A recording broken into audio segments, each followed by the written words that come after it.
ये आकाशवाणी रायपुर है। छत्तीसगढ़ी समाचार बुलेटिन के संग संध्या तिवारी के जय जोहार। प्रधानमंत्री नरेंद्र मोदी ह सबो मनसा मन ला खारिज करत कहिने कि भारत के अर्थव्यवस्था ला 50 खरब डॉलर के बनाना संभव हवय। आज वाराणसी में भारतीय जनता पार्टी के कार्यकर्ता मन ला संबोधित करत ओमन ये बात कहिन। प्रधानमंत्री ह केंद्रीय बजट अउ अवइया बछर में भारत के विकास पथ के बारे में अपन विचार साझा करिन। संघीय बजट के प्रावधान के जिक्र करत ओमन कहिने कि हमन नवा भारत बनाए के बहुत करीब हवन। प्रधानमंत्री ह वाराणसी ले भारतीय जनता पार्टी के राष्ट्रव्यापी सदस्यता अभियान की शुरुआत करत अपन संसदीय क्षेत्र के बड़ा लालपुर गांव में आज ये कार्यक्रम में 5 झिन लोगन मन ला पार्टी के सदस्यता देवाई। भाजपा के सदस्यता अभियान भारतीय जनसंघ के संस्थापक डॉक्टर श्यामा प्रसाद मुखर्जी के जयंती के मौका में शुरू हुए है। छत्तीसगढ़ में घलो भारतीय जनता पार्टी के सदस्यता अभियान चालू हो गए है। केंद्रीय मंत्री थावरचंद गहलोत आज राजधानी रायपुर में सदस्यता अभियान की शुरुआत करी। जम्मू जिला मन में भाजपा के सदस्यता अभियान चलही। हरेक जिला भर आने आने प्रभारी मन की नियुक्ति करे गे है।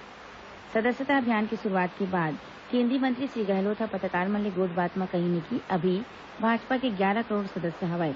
भारतीय जनता पार्टी के सदस्यता में 20% और नवा सदस्य मन ला बनाए के लक्ष्य के संग अभियान की शुरुआत करे गे है। मुख्यमंत्री भूपेश बघेल प्रधानमंत्री नरेंद्र मोदी ला चिट्ठी लिख के धान के न्यूनतम समर्थन मूल्य 2,500 रुपया प्रति क्विंटल करे के अनुरोध करे हे। ओमन कहिने कि एक कोती जिहाँ केंद्र सरकार डाले किसान मन के आय दुगुना करे के योजना में विचार करे जावत हे, उन्हें केंद्र शासन डाले धान के समर्थन मूल्य 65 रुपया के बढ़ोतरी करेगी ही। ये बढ़ोतरी मात्र 3.7% हवय। पाछू बछर 200 रुपया के बढ़ोतरी करे गे रही।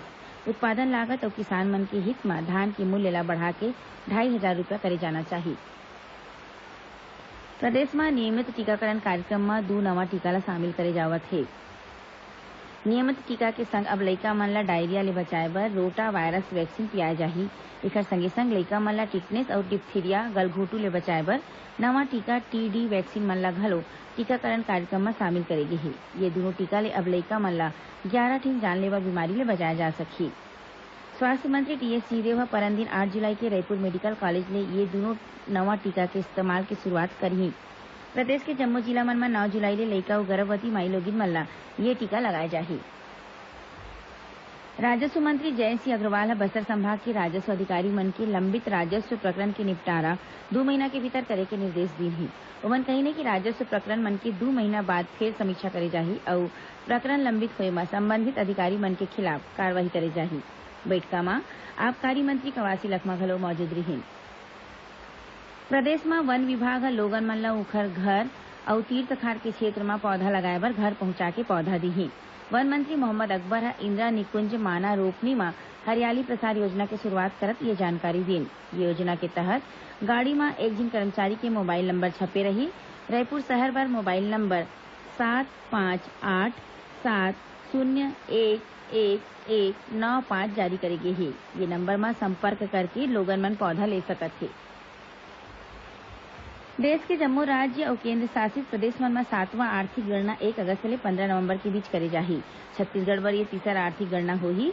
मुख्य सचिव सुनील कुजूर आज मंत्रालय में राखे गए बैठका में आर्थिक गणना के दौरान मिले सूचना और जानकारी मन के संकलन सावधानी पूर्वक करे के निर्देश दीन। बैठका में बताया गई कि आर्थिक गणना के दौरान राज्य में स्थित जम्मू उद्यम मन की गणना करे जाही। गणना के बाद राज्य स्तरीय और राष्ट्रीय बिजनेस रजिस्टर तैयार करे जाही। धमतरी जिला में आज सुरक्षा बल मन के संग हुए मुठभेड़ में 4 झिन माओवादी के मारे जाए के खबर मिले है। एमा 3 झिन माई लोगिन माओवादी घलो शामिल है।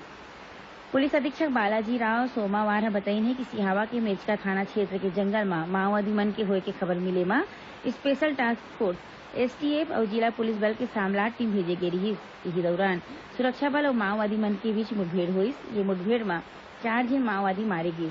घटना जगह ले बड़ संख्या में भरमार बंदूक कारतूस और माओवादी साहित्य बरामद करेगी ही। मारे गए माओवादी मन के सौला धमतरी लाए जावत है।